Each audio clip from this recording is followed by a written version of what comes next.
I'm a search and rescue officer for the U.S. Forest Service. I have some stories to tell.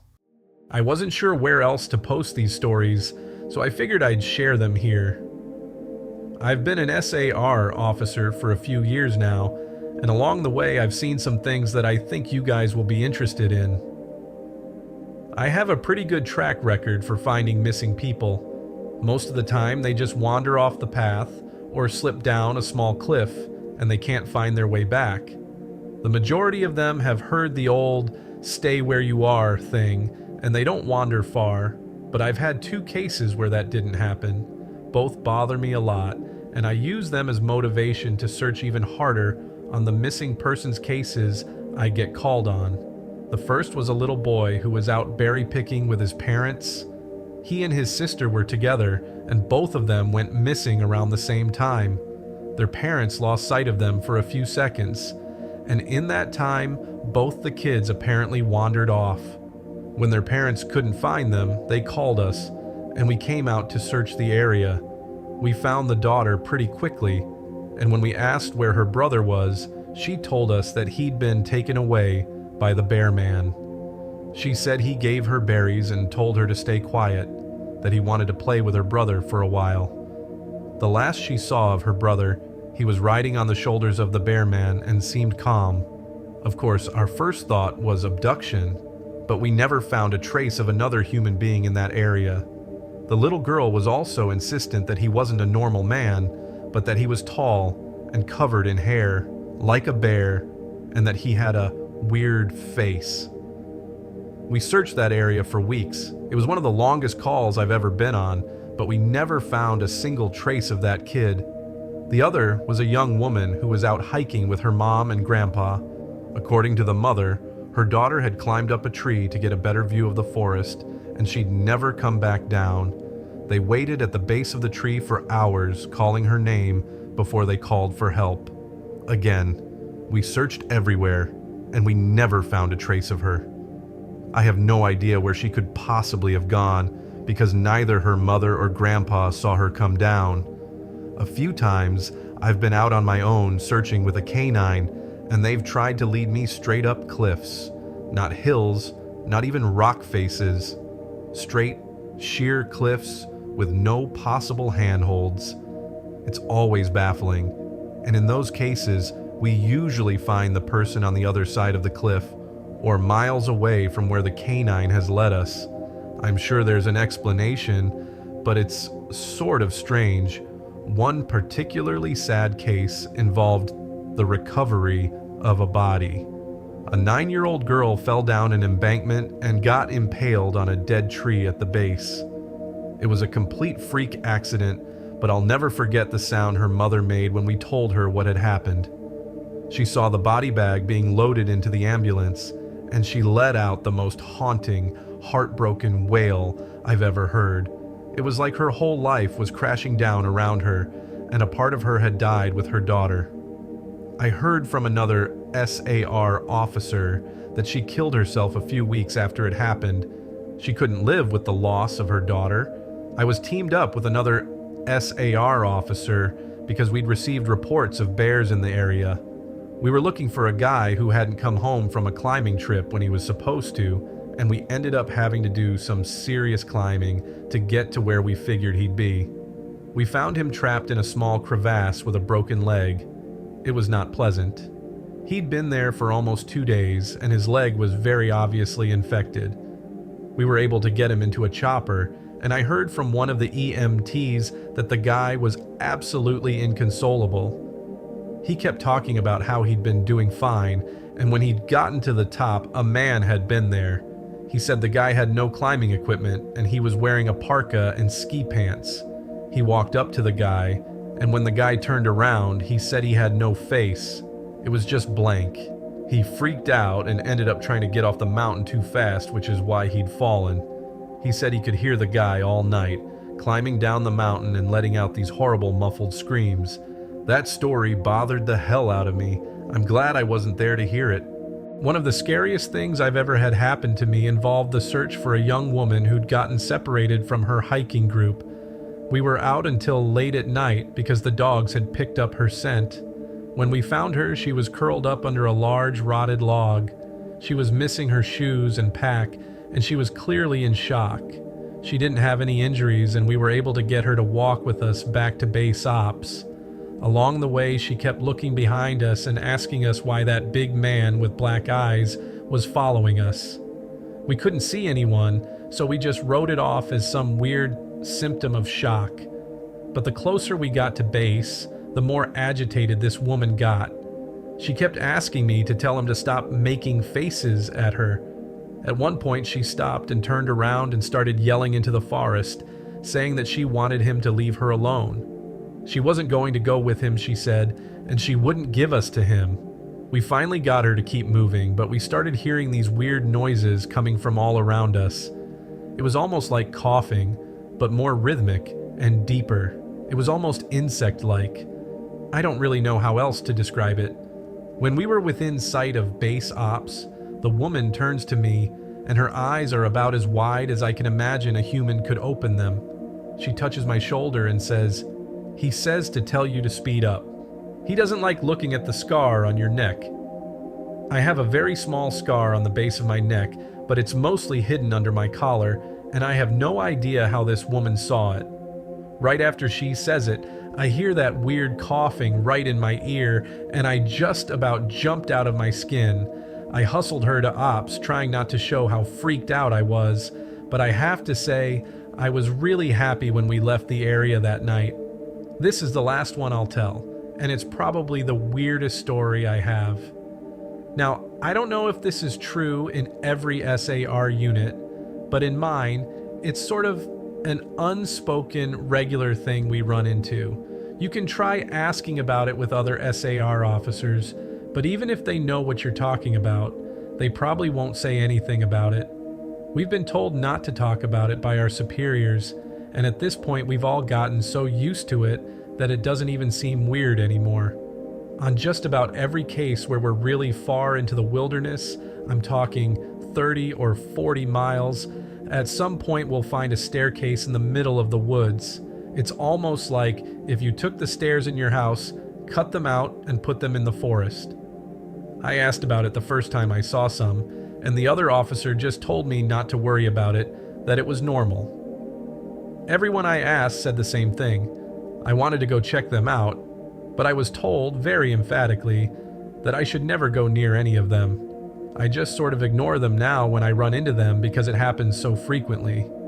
I have a lot more stories, and I suppose if anyone's interested, I'll tell some of them tomorrow. If anyone has any theories about the stairs, or if you've seen them too, let me know. Children in the forest. As a new resident of Essex County, Massachusetts, I was well aware of its horrifying history. Between Salem and Ipswich, I was fully prepared to tackle the colonies of witches and sea creatures of Lovecraft. Well, that's what I told my 7-year-old daughter.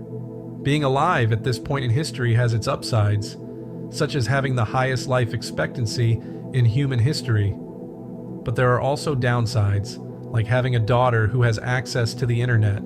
Since my divorce, Lila has needed access to a phone. Despite my attempts at monitoring her online usage, she's smart. Going to be smarter than me one day if I do this whole parenting thing right. Not even 20 minutes after telling Lila about the move, she came bursting into the living room demanding that we stay put here in Rhode Island. It's been perfect in the Ocean State for us. It's quiet, the grocery store, movie theater, gym, everything is just a short drive away, and there's a pretty good school system. However, finding work as an IT employee has been difficult. Even after submitting 50-plus applications with nearly 7 years of experience in the field, you'd think I would be swept up right away, but that's not the case for me. So when I got offered a position for nearly $80,000 a year, I jumped on the opportunity. Lila has never had to move out of the state before. My partner and I separated about 2 years ago now, and even then we both moved no more than 20 minutes away from one another, so that Lila didn't have to move schools or adjust as much. Telling her that we'd be moving nearly 2 hours away was difficult, but in the end she didn't seem to mind at the moment. If anything, she seemed excited to help me pick out an apartment. No decision gets made without my little girl. But anyway, after our conversation and her eventual barging back into the living room, I had to convince her that no witches or eldritch beings would come to capture us in our sleep. Lila's always been creative. She's either nose deep in books or drawing with the special art pencils I got her for the winter months.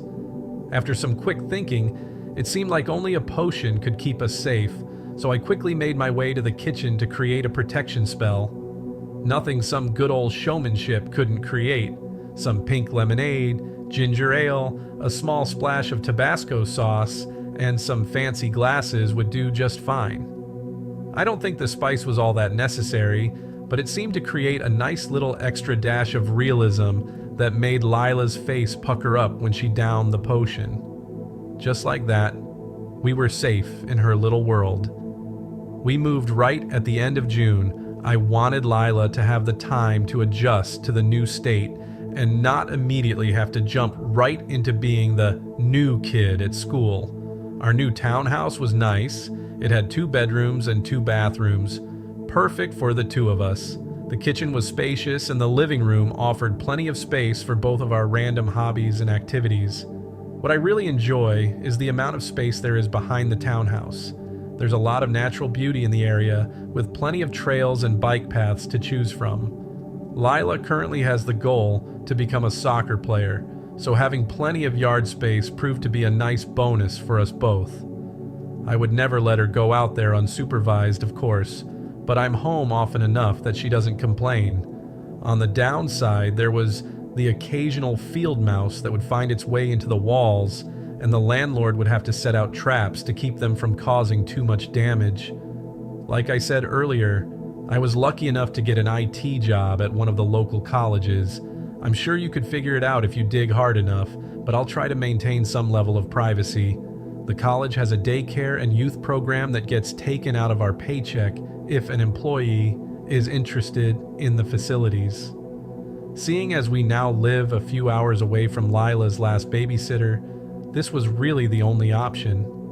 Much to my relief, they had plenty of opportunities that she grew to be excited about. With my daughter taken care of, I was able to focus on work. In all honesty, it was easier than my last job, had better benefits, and paid more. For a few weeks, things went great, perfect even. Lila made some friends at the youth program, and work was everything that I wanted, and then some. Plus, if I'm here in 10 years, Lila could pretty much become a student with minimal costs. It was a Thursday, the college semester wouldn't start until August, so things were going smoothly in the office. Every so often, I'd have to run to do a college-wide update to a few of our systems, but other than the occasional issue with an account for a new incoming student, I was free to explore other work-related endeavors on the clock.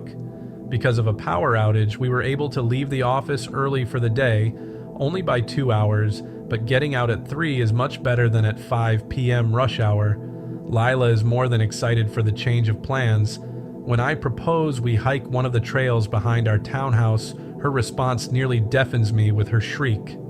On the drive home, I notice her furiously typing away on her phone, no doubt telling her friends back home about our plans.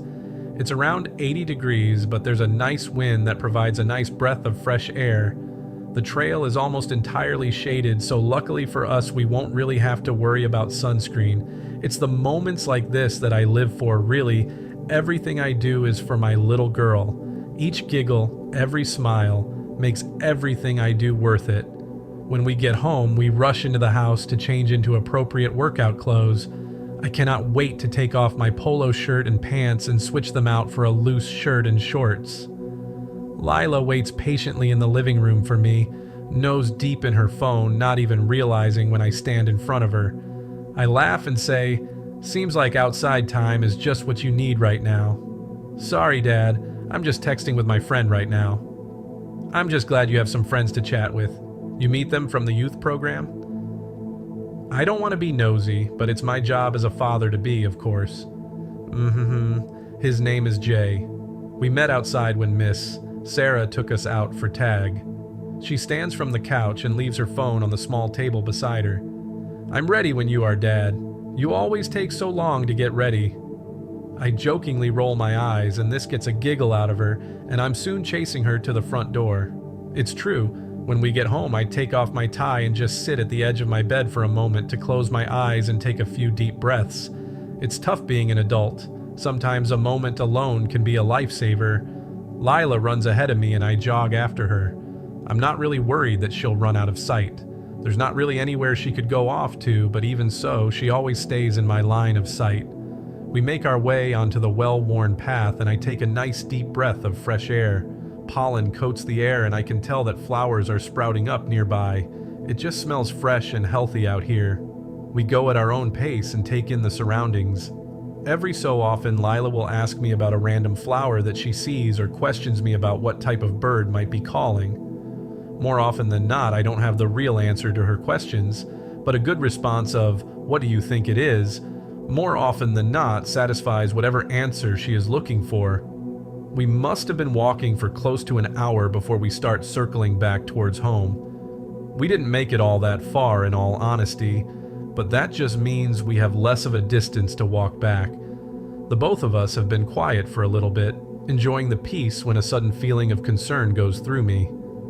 I look towards Lila, and she seems to be doing just fine, balancing on a fallen log beside the trail as we walk back. I look around our surroundings and don't notice anything out of the ordinary. It's been a year or so since I've last had an anxiety or panic attack, and by how fast my heart begins to beat, I can tell that the exercise must have triggered something. I make sure to tell myself that I know exactly what's going on. My elevated heart rate probably just triggered an attack.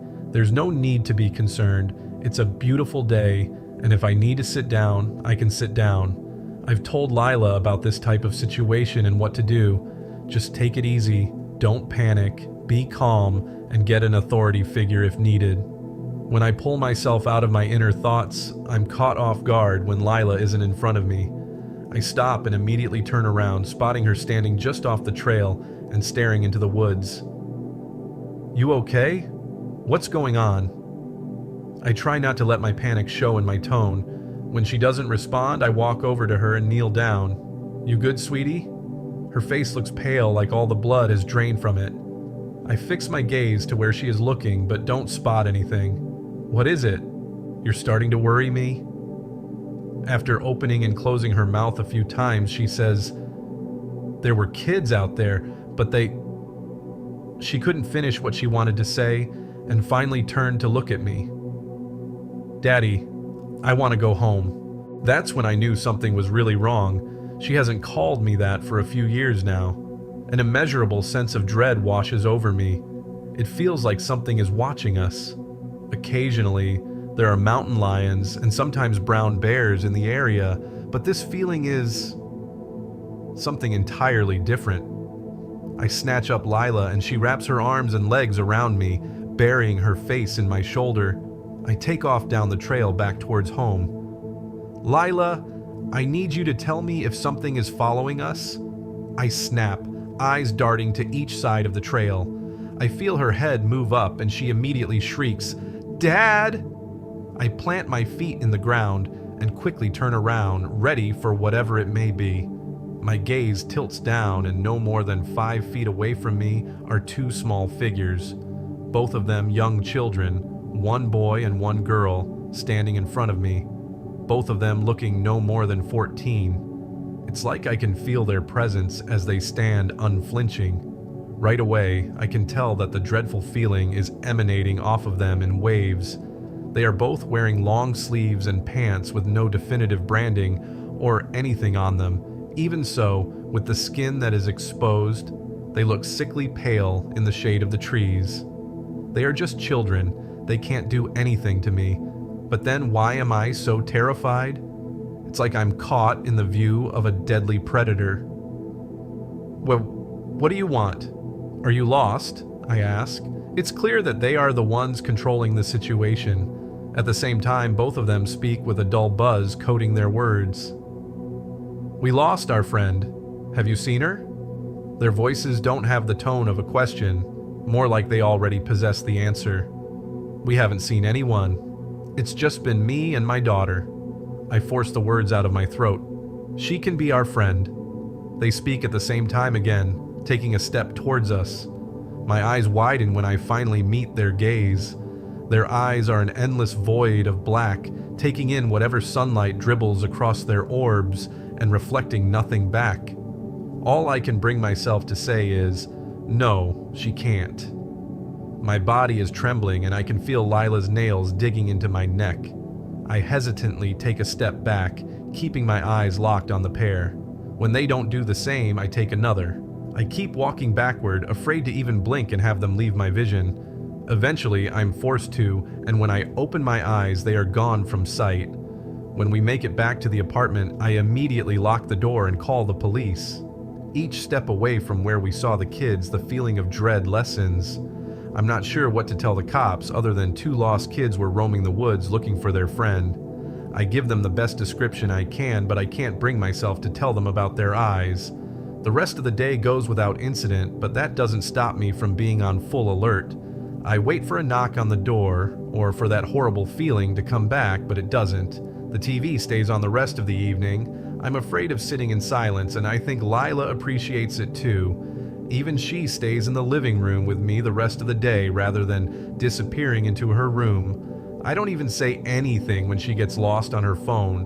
When nighttime comes around, I walk Lila to her room and tuck her in, which I haven't done for the last few years now at her request. But for tonight, I can't say I blame her for wanting the extra security. I kiss her on the forehead, and when we say our goodnights, I leave her door open a crack, so that when I sit on the couch for the rest of the night, I can see the foot of her bed.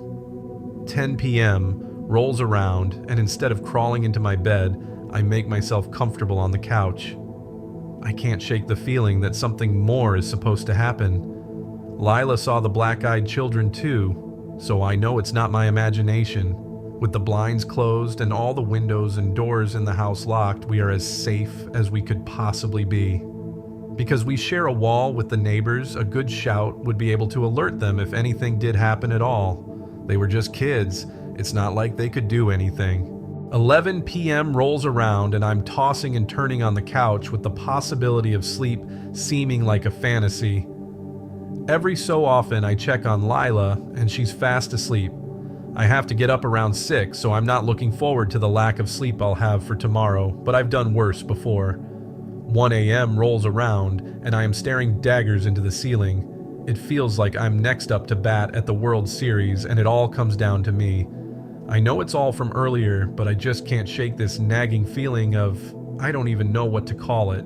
At moments, I even get the feeling that the police are going to come banging at my door under the pretense that I either kidnapped those kids or made up the whole story.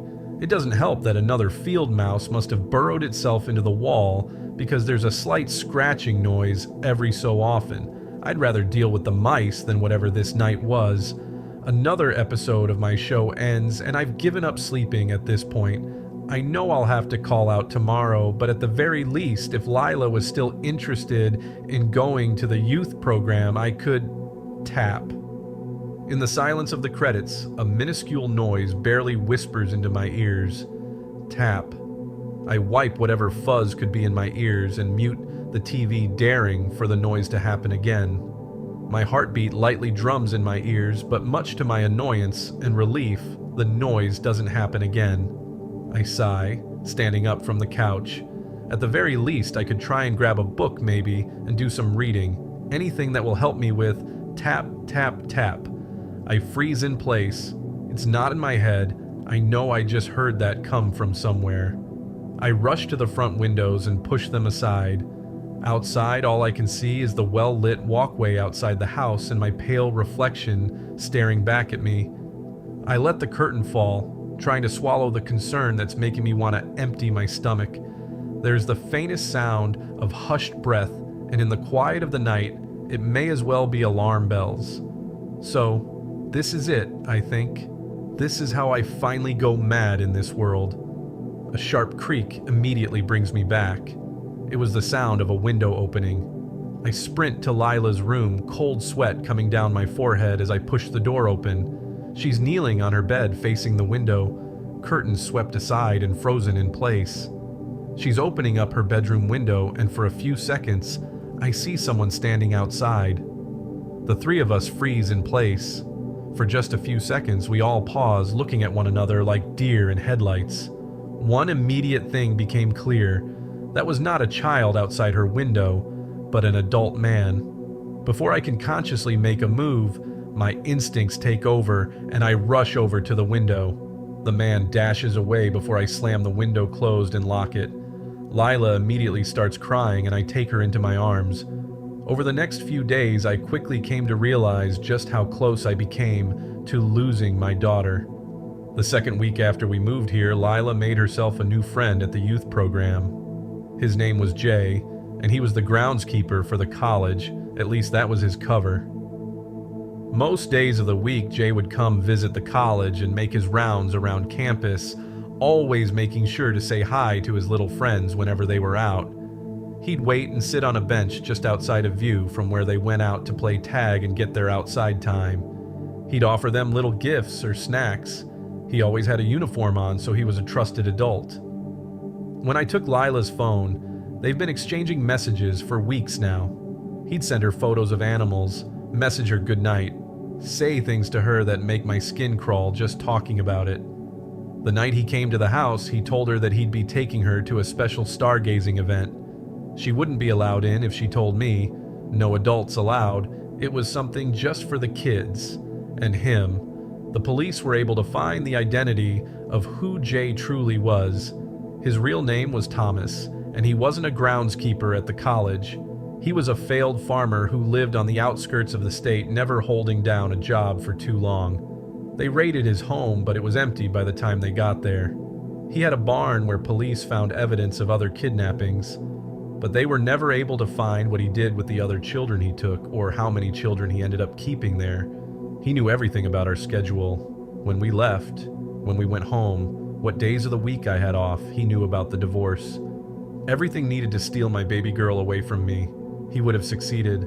I would have lost Lila. I would have never seen her again if it weren't for what we saw on the trail. Safe to say, Lila's phone got taken away. She got a long lesson from both me and the police to never do what she did again. The scary thing is, I don't know if that'll be enough. Her school issues out laptops for its students to complete homework and take care of schoolwork. She eventually will need to have her own phone again, and social media is its own horror story. After that night, I didn't trust Lila's safety again in this house, so I asked for my ex-partner to take her until I could move away and find another job. I just can't shake this nagging feeling that things will never be the same again. If it weren't for those kids we encountered on the trail, Lila may not be alive today. I just have this feeling that something even worse is waiting for me with each passing day. If you go in the woods and you come across a lone woman, ignore her, even if she knows your name. No one believes me. I try to warn them, but no one believes me. I'm a park ranger. Legally, I can't give away too much info by I work close to the Adirondacks. I don't know if this happens all over the country or not. Hell, maybe all over the world. But I'm giving you all this life-saving advice just in case this isn't a local phenomena. My name is Peter. Well, not really, but for the sake of this story, it is. I'm not giving out my real info because when I started this job, they made me sign an NDA. I started as a park ranger 6 months ago. They showed me the ropes pretty fast, and due to COVID, a lot of people went camping this year as a way to hang out with friends. As people tend to do, they would drink and get themselves hurt or lost, so we went on a lot of search and rescue. If I'm being honest, more searches than rescues. I still remember the first day I learned about these women. We got called to find a couple in their 20s who wandered away from their group for a few hours, so we had to go find them. I went out with my supervisor, who we'll call Jane. She's the toughest bitch I know. Won't take shot from anyone and can easily kick my ass. So anyway, it was around 4 p.m. We're deep in the woods, closest to their campsite. The couple probably went off for a quickie and got lost. People do that all the time here. So we walk for a while, and out of my peripheral, I see a figure who I assumed was the woman we were looking for. I saw dark brown hair and blue from her clothes. "Help me, please," I could hear her say weakly. I assumed it was her. It sounded close to my ear, but B was yards away from me. As I went to turn to face the girl, Jane grabbed my head and turns it back forward. "You don't want to do that," she says as she continues to push me forward. "But there's a girl," I said as I tried to turn my head again. She turns it back forward with more force this time. "I'm aware, newbie. Keep walking forward," she says with a sharp shove forward to my shoulders. "What's your name?" Jane called into the forest, her harsh voice echoed in the trees. The girl didn't answer the question. "Help me, please. I really need help," the girl pleads. Jane and I continue walking forward. "Tell me your name and I'll help you," Jane commands. "Please, I just need your help so bad. Come on, Peter, please," the girl begged. I stopped in my tracks and looked at Jane. "She said my name. She might know me. We have to go help her," I protested. "If you want to go, you're going alone, and you won't fucking come back. I'm not about to disappear because you want to play hero and damsel," she said with anger in her voice. I listened to my commands, and I'll be honest, at the time I felt guilty, but now I'm glad I did. So we found the missing couple, returned them safely to the camp, and Jane and I went back to the station. "Want to tell me what that was about?" I asked Jane angrily. "It's long story," she said dismissively. I pressed the topic. "I've got time. Tell me," I challenged her. She sighed and made me promise not to tell civilians, but I don't feel right keeping it to myself. I don't know what they are, honestly. My superior didn't even know, and he worked here 50 years. Day one, he told me if a girl needs help, don't look at her until she tells you her name. Why? They don't have names. They don't know how to make one up, or maybe they don't know what the question means. Maybe they even think they're so powerful they don't need one, but they will do anything to get you to look at them. Ask for help, ask for sex, say they know you, your mom, details of your family, anything to get you to look. She somberly spun the tale. "What happens if you look?" I asked her. I had the same question. My superior Felix didn't know either. He does now, but isn't really around to tell. All we know is if they're able to get you to look, you walk off and you don't come back, she said. "What happened to Felix?" I asked. When I said his name, I was pain flicker across her face. The only time I saw her express anything other than anger until this point. He looked. We were looking for someone's stupid lost dog. He was in front of my, and from behind us we heard a woman whisper the name Felix. When that didn't work, the voice changed to a child's voice, and we heard a panicked little girl call out, "Gampa!" It was imitating his granddaughter, who had drowned in the swimming pool 4 months earlier. I couldn't stop him. He turns and whispers, "Aubrey." I knew the exact moment he laid his eyes on it. His pupils got huge, like he was rolling, and his eyes glazed over. It was like he was on autopilot as he started walking forward. I screamed for him to stop, but I didn't move. I didn't turn around. I kept walking forward like a coward. We never found his body. We never will either. I don't know what it does, but if you see it, you're never seen again. All we found was his dog tag from the army and his wedding ring hanging on a branch at the top of a tree branch. She finished her tale and walked to the cooler, grabbed herself a bottle of Jameson, and drank it straight. "So, why doesn't everyone know about this?" I asked her. She shrugged. "Better them than us," she callously remarked. "What the hell do you mean?" I asked her in anger. "Look, it needs people. For whatever reason, if it doesn't find people out there, what's gonna happen? It'll come here, then to the suburbs. They'll be everywhere. Sure, it sucks. Some civilians will die, but it's better Han seeing what happens when they lose their supply." When she told me this, I was angry, but I couldn't argue. The second time I saw it was even scarier. A young man fell into a ditch and couldn't get out, so we had to go help him. As we walked to the location, I saw one in my peripheral, but it was in the direction we needed to go. "When the hell do we do?" I asked Jane in a panic. I didn't want to get near that thing. We walk. It's okay to get close, just don't look, she warns me. We walk. Hey, can you help me? It asks in a childish voice. I look at the ground to not be tempted to peek. Come on, guys, really? I'm hungry, help me. It begs. It's only 20 feet away now. I keep walking close. Peter, come on, help. Jane, someone help me. It whines. As I pass it, I feel cold, like I just opened up my freezer. It has a smell to it, like dirty pond water, and it felt bad. Like a ball of anxiety you feel when your plane takes off, or the rush you get when you go down the hill of a roller coaster. My subconscious knew this thing should not be. My body gets covered goosebumps as I watch my feet crunch the fall leaves, but the goosebumps are not from the cold. We pass it and it cried, "Come on! Where are you going? I want to go home." It pleads. Eventually it stops asking us to help it. Maybe it got too far away and we couldn't hear it. Maybe it gave up because we knew it won't crack.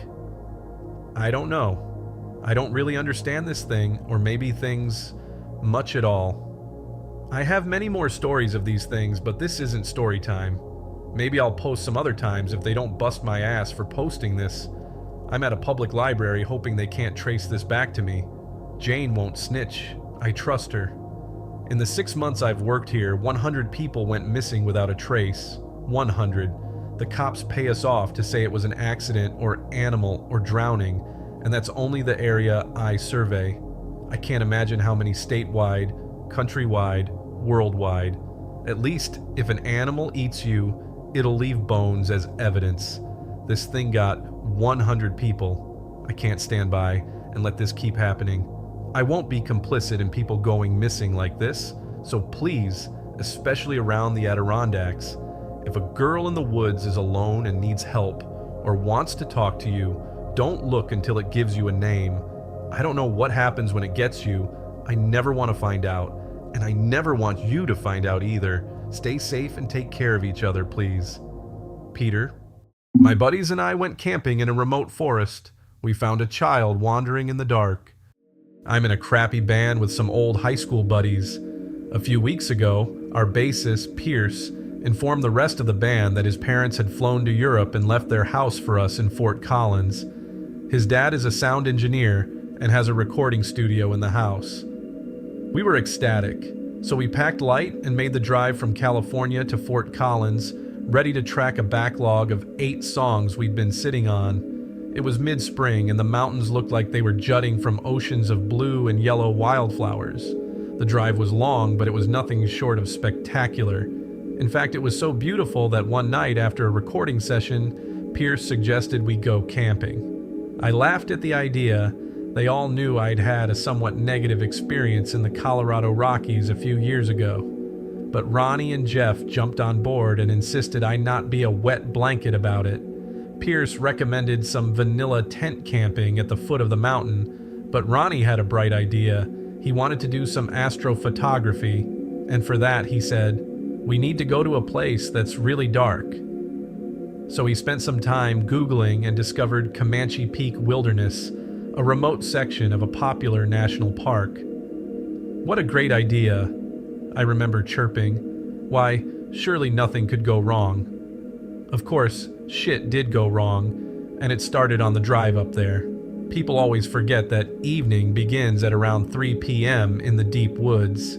As soon as the sun dips behind the treetops, the gloom sets in and things get eerie. Nothing makes me more claustrophobic than the sight of that heavy murk sliding over the world. My body rejects it because my brain knows it's too early for dark.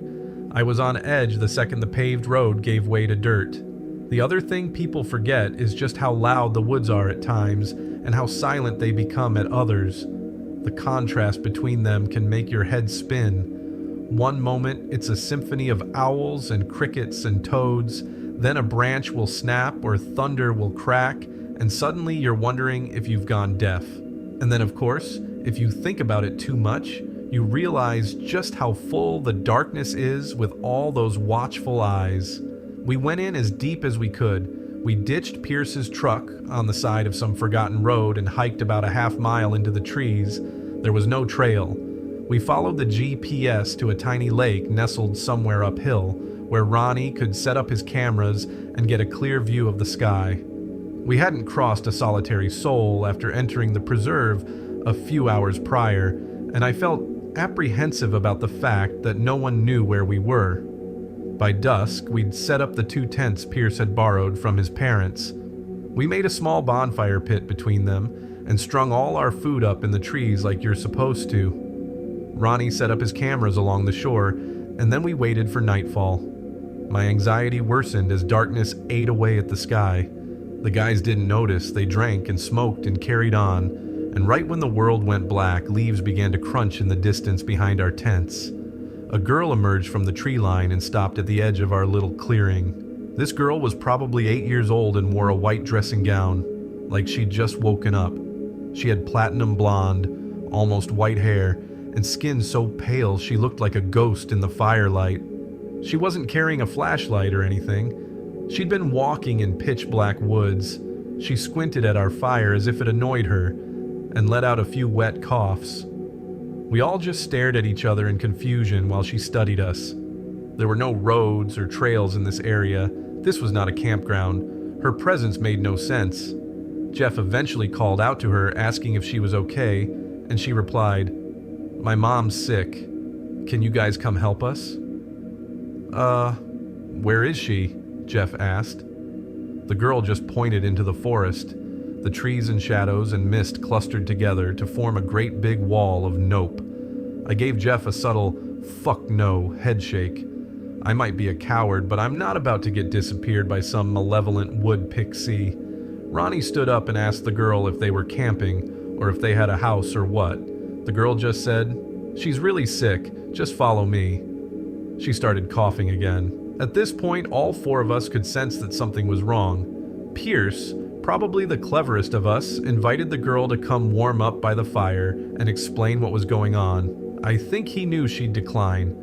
The girl just turned and walked back into the woods, coughing as she went. Before she vanished, she turned around and said something, but we couldn't be certain of what. I heard, "So, you'll be a liar," but Ronnie heard, "Soon you'll meet the liar." We built the fire up a lot more, mostly to keep a good perimeter against the darkness. All of us were creeped out, but after a few hours, the guys had mostly forgotten about the girl. They laughed and told stories about drunken escapades. At some point, Jeff and I went to the tree line to take a piss.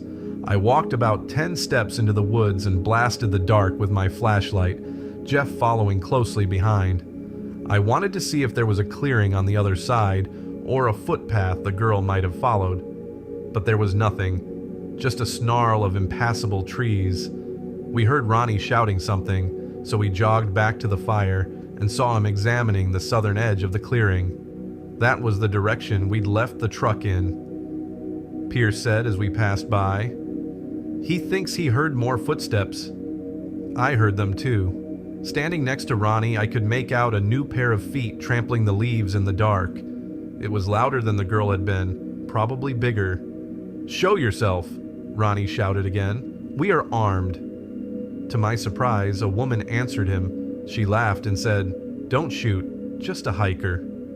We moved back and watched her step into the clearing. She was probably in her late 30s and wore a raggedy hat and an old beat-up pack. I remember hearing Pierce grumble something like, "Real private spot you found here, Ronnie," and I agreed. How the fuck were all these people bumping into us way out here? The woman introduced herself as Sarah and apologized for scaring us. Ronnie demanded to know what she was doing out here, and she explained that she'd done the full-day loop around the mountain but got lost for a while. She claimed to have found her bearings and now knew where she was going. "You know the way back," he repeated to her. "Yep." In the dark, without a flashlight. "Uh-huh, I know this area pretty well." Ronnie wasn't buying a word of it. He turned back to the rest of us and said, "We're getting cased, you guys. We're about to get robbed soon as we fall asleep. Campers get killed by thieves and meth heads all the time." "Well, thanks for bringing us out here, dingus," Jeff said. Sarah laughed again. She was real smiley for a woman lost in the woods, in the dark. "I swear it's nothing like that," she said. "Look, I'll be on my way." For whatever reason, I felt the urge to press her further, so I said, "You know, you're not the only person we've met out here who's walking around without a light." That fake little smile fell off Sarah's face, and it took the wind right out of my sails. She stared at me like she could see down into the deepest places inside me. "You met the little girl?" she asked with a blank expression. My bandmates all exchanged looks of incredulity. Sarah collected herself, and a new smile spread across her face. She said, "Don't listen to anything that little brat says. She's a liar, through and through. Look, why don't you guys hike down to the ranger station with me? It'll be safer together." She pointed behind herself into the woods. Something lit up in my brain. This was the second time a stranger had tried to coax us into the dark. We weren't going to get robbed. Something much worse was about to happen. Pierce seemed to have come to the same conclusion, and he invited Sarah to instead join us around the fire. As he did with the little girl, he knew Sarah would decline. The strange woman told us she had to get back before it got any colder, and with that she turned and hurried into the woods. After a long debate about what to do, we decided that hiking back to the truck was the fastest way to get lost or killed. We hadn't used a trail and our phone batteries were low. Every time the wind blew, it set 1,000 trees groaning and shivering, which made it impossible to orient ourselves by sound, and it was so black that if I stared into the darkness long enough, I started having minor hallucinations as my brain tried to make sense of the void. So we kept the fire blazing and agreed to sleep in 2-person shifts. Since Pierce and I were the soberest of the bunch, we agreed to stay up first, but only an hour into our watch, we started hearing the coughs and sputters of a little girl in the distance. I followed Pierce to the lake's edge, which lay about 30 yards from our camp. There, we heard an eerie voice wafting on the breeze. I saw the silhouette of a person milling about near the water a few hundred feet away and realized it was the girl. She was wandering around in the dark, singing. We booked it back to the fire and woke up Jeff and Ronnie, alerting them to the girl's presence. But as we discussed what to do, another voice erupted from nearby and began singing as well. It sounded just like Sarah. Pierce and I jumped into the tent with the other guys and sealed it up, terrified that the time had come for whatever these creeps had planned. But no one approached our camp. The 2 people just walked in slow half circles behind the trees, singing together in a language I couldn't identify. Ronnie always keeps a menacing-looking trail knife on him when we go hiking, and he scrambled for it while shouting that he'd butcher anybody who came near us. His yelling caused the people outside to go quiet for a few moments.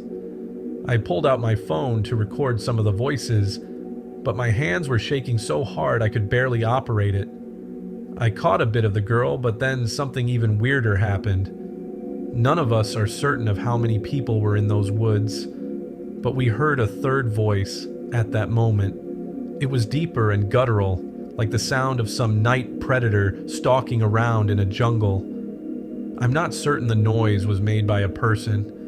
Ronnie and Jeff believe the sound is coming from the girl, who has a coughing fit and then begins channeling some demonic voice. Pierce and I think it's a third person or an animal that was with them, waiting for us to leave the safety of the bonfire. Here is a link to the recording. Sorry for the poor quality. I have a crappy phone. After the commotion, the activity in the woods died down for a while. The guys and I remained inside the tent, terrified, only leaving its shelter to throw more wood on the fire about once an hour. None of us slept, and for the rest of the night, we occasionally heard distant singing, laughing, coughing, and the occasional whisper. Sometimes the girl would say, "Can you help us?" in the exact same tone, as if her voice had been recorded and replayed over and over. We also heard someone, probably Sarah, climbing a nearby tree and shouting things like, "I see you boys," and "Let's go together. It's safe now." And that was it. By dawn, we were exhausted from terror and half frozen in the tent. The noises stopped, and the people, if they were people at all, had long abandoned their efforts to lure us into the dark. We packed up and hiked back to the truck, which had thankfully not been ransacked. As far as I'm concerned, the next time I go camping, It'll be in a treeless desert in Arizona. And I'll see if I can get Ronnie to post some of those night sky shots. I'm a ranger for a circle of forest in the depths of the wilderness. I am tasked with one simple job: do not allow anything to escape. The circle of forest is just that, a circle, about 750 meters in diameter. It's not particularly big. It is ringed by 2 meters of grassless rock, and then beyond that is the wilderness. Moss and fern and cliff and weeds. The trees and plants that grow inside the circle are thick and strange. It's raining this evening. I sit in my little hut with a mug of warm tea as the rain batters and clatters against the roof. It leaks through in one corner and drips quickly down into a bucket I've placed there. My rifle rests against my leg. My hut has a direct view to the centerpiece of the forest, a dark, cave-like hole in the middle of a clearing, descending down and into the unknown. I tried to go through it once, but my head began to pound the deeper I went down, to the point of agony, actually, and I was forced to retreat. I don't go down there anymore. Not much point to it. My colleague joins me tonight. He sips from a mug of his own. "Ah," he says with a pleasant smile. "Delicious. Nothing like a warm mug on a cold day." "Mm-hmm," I reply, scratching my beard. "What do you think might be coming up tonight?" he asks. "Who could tell? Nothing, hopefully." "It's been a while since the last one," he murmurs. "We're overdue a visitor." Yes, I suppose we are," I sigh. Visitor is darkly comical way to refer to the things that clamber out of the hole, coined because of how crushingly lonely it can get at this particular station. I've been here for 3 months now, another 3 to go, but of course I have Robbie here with me tonight, someone to talk to. I've missed him. The rain splashes through the leaves and into the undergrowth, and I take a final sip before setting the mug down onto the wooden little table with a low thunk. I rise to my feet. "Right, let's head a little closer, shall we?" He mutters, glancing out the doorway, into the rain. "You know it, brother," he sighs. "Fine. Are we splitting up or sticking together this time?" "It's a no-brainer. We'll stick together," I tell him. I clap him on the shoulder and gesture for the man to head outside. "You know how I get lonely," he chuckles. "Right you are, man." And out he goes, rifle in hand. I hoist up my own and out I go, the water splashing against my hood and my shoulders as we push through the undergrowth and a little closer towards the hole. The reason for this little pursuit outdoors is the rain itself. It is, unfortunately, obscuring our view, and whilst, on a clear day, I might be content to just sit in the hut and wait for one of the sensors to trigger, I also don't fully trust the sensor's effectiveness in such weather. So out we go. The ferns brush up against my camo-clad legs as we approach the clearing, and we take our positions beside the best lookout trees. Robbie is a little off, though. "Hey," I say to him above the rush of the rain. He looks at me. "Wake up, man. You can be seen from there. Back up a little." He chuckles and rubs his head. "Of course. Right you are." We settle down and we wait, and we watch as water pools and puddles around the hole in the ground ahead. It's surrounded by tumbled rock and stone, though I couldn't say where from. There isn't another rock of such size in the whole circle of forest. Perhaps someone moved them there, long ago. It's another 20 minutes before anything stirs from the hole. Robbie and I just spend the time shooting the shit. I just think you'd be so much happier if you quit this business, man," Robbie says to me. "Being isolated for such long periods of time, it's not healthy. How long you got left?" 3 months, I tell him. "So 6 months total, half a year in such a place as this." Robbie shakes his head. "You need to be around people. Humans are social creatures." "Perhaps," I grunt. Robbie opens his mouth to say more, but I cut him off with a quick gesture, pointing to the hole. We both creep a little lower in our positions and watch as a shadow begins to shamble its way from the depths of the hole.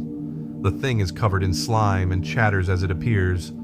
Armored, brown, and disgusting, two tiny beady eyes peer out as its antennae twitch and circle around. Its rows upon rows of sharp legs clatter over the rock and slice down into the wet grass and the mud. I feel a swell of revulsion rise up in my stomach, but it's okay. These types are always the easiest.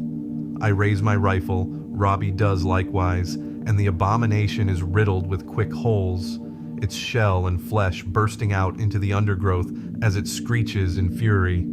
I suppress a gag. Disgusting, Robbie mutters. Where the hell do these things even come from? I don't bother responding. It's a question we've asked each other countless times over the years. I have my theories. From amidst the ruin of the centipede-like creature and out from the hole comes a deer. It raises its head and sniffs the air.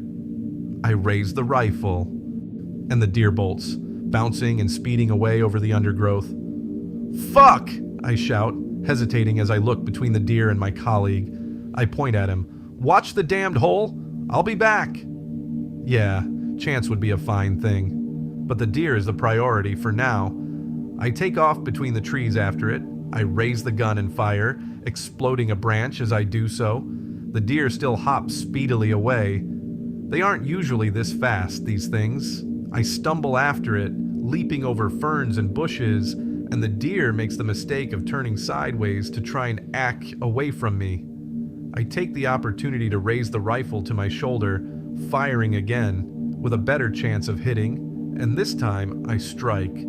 Black fluid bursts from the deer's side and a strangled, decidedly non-deer-like noises escapes its throat as it crashes down to the ground with a rustle of ferns. I wipe the rain and sweat from my forehead and turn instantly back, chest rising and falling as I hastily return to the clearing.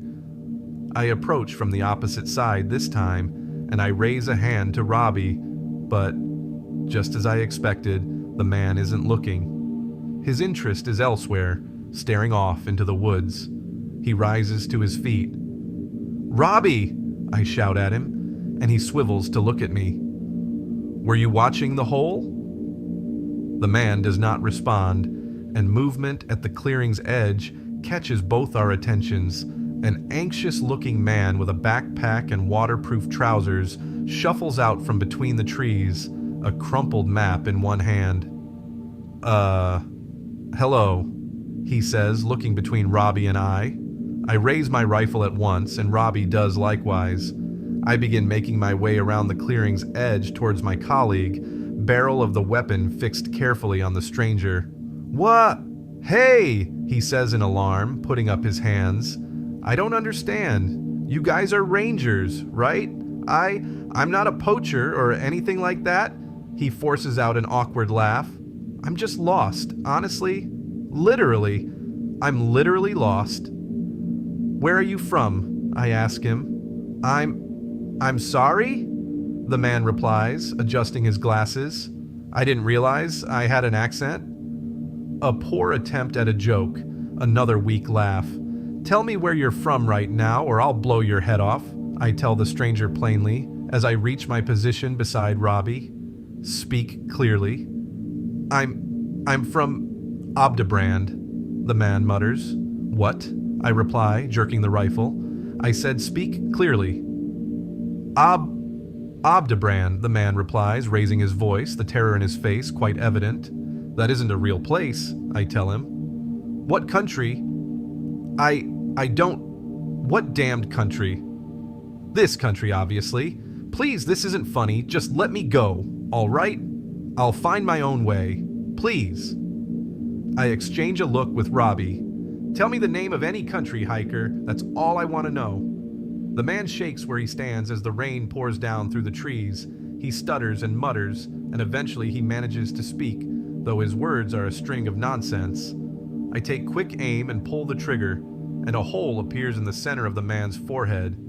He drops like a brick as black fluid bursts and spurts from his face, his skin twitching and crawling as a massive, insect-like leg bursts from his ribcage. I spit onto the ground. Jesus, Robbie murmurs. I considered chiding the man for allowing the creature through, but there's no point really. So I let it go. The corpse twitches in the grass beneath the rain.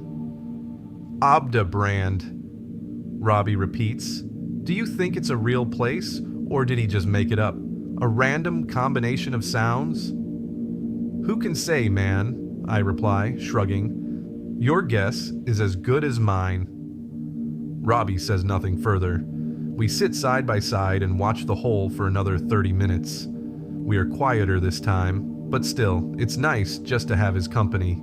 The rain falls. I gotta take a piss, man, Robbie says, breaking the silence.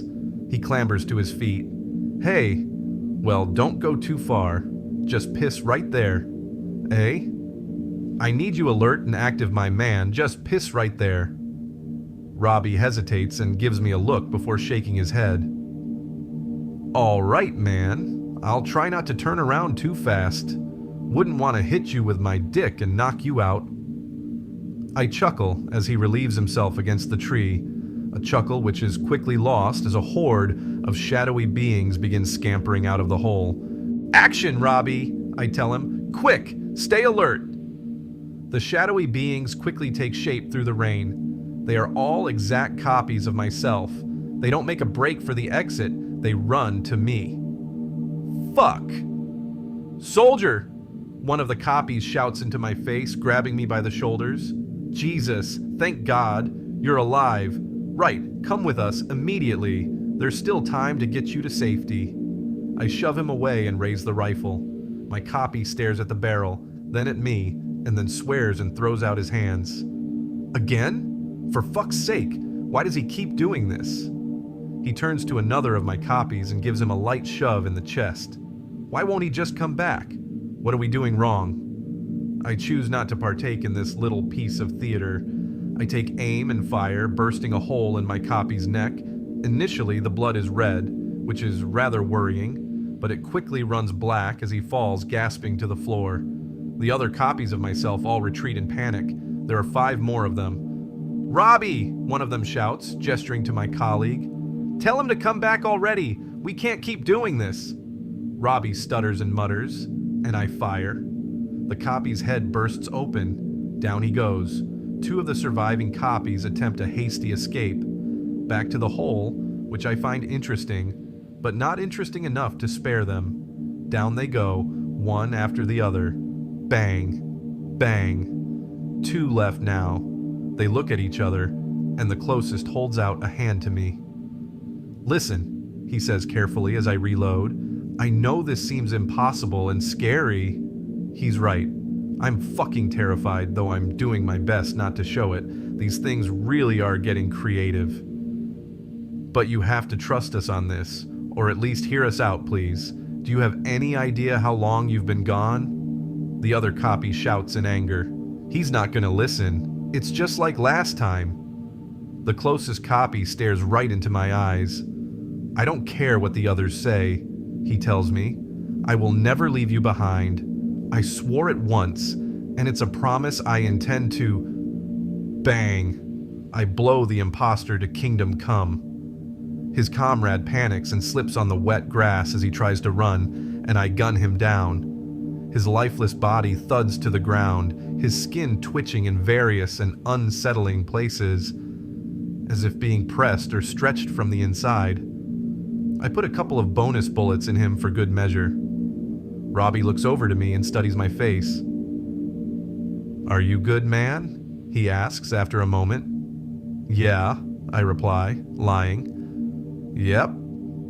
I stare at the faces of my copies, corpses now. I try not to dwell on it. I glance over to Robbie. Perhaps I've let this little charade go on for too long. Robbie pales and stares right past me at the hole. I turn to follow his gaze. 3 figures clamber out, one waving a white flag. Wait! One calls above the roar of the rain. I squint through it for a better look. Don't shoot! It's me.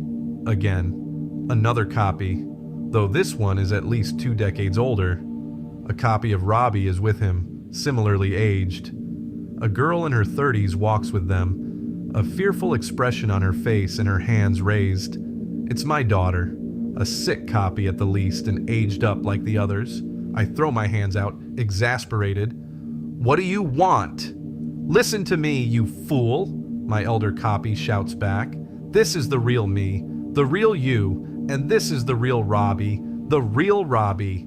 He puts a hand on the copy of Robbie's shoulder and his other on my daughter's. She stares at me, wide-eyed.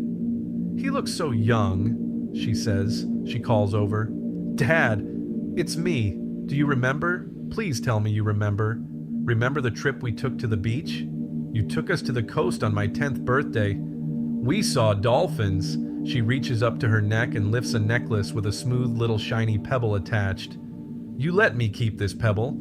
We had it turned into a necklace."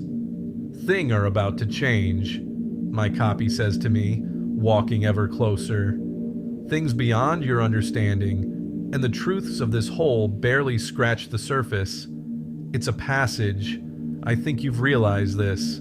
A passage to places beyond and between. Sometimes to other planes, yes, but the tunnels run deep. They loop back around." He slams his hands to his chest. I'm babbling. "I appreciate that this might not make any sense to you, but we are from the same loop, the same path looped back around." I take a deep breath. I look this madman in the eyes. With the scent of the rain-washed pine and the drift of rifle smoke in my nose, I take aim and I fire. Bang! My so-called future self drops to the ground.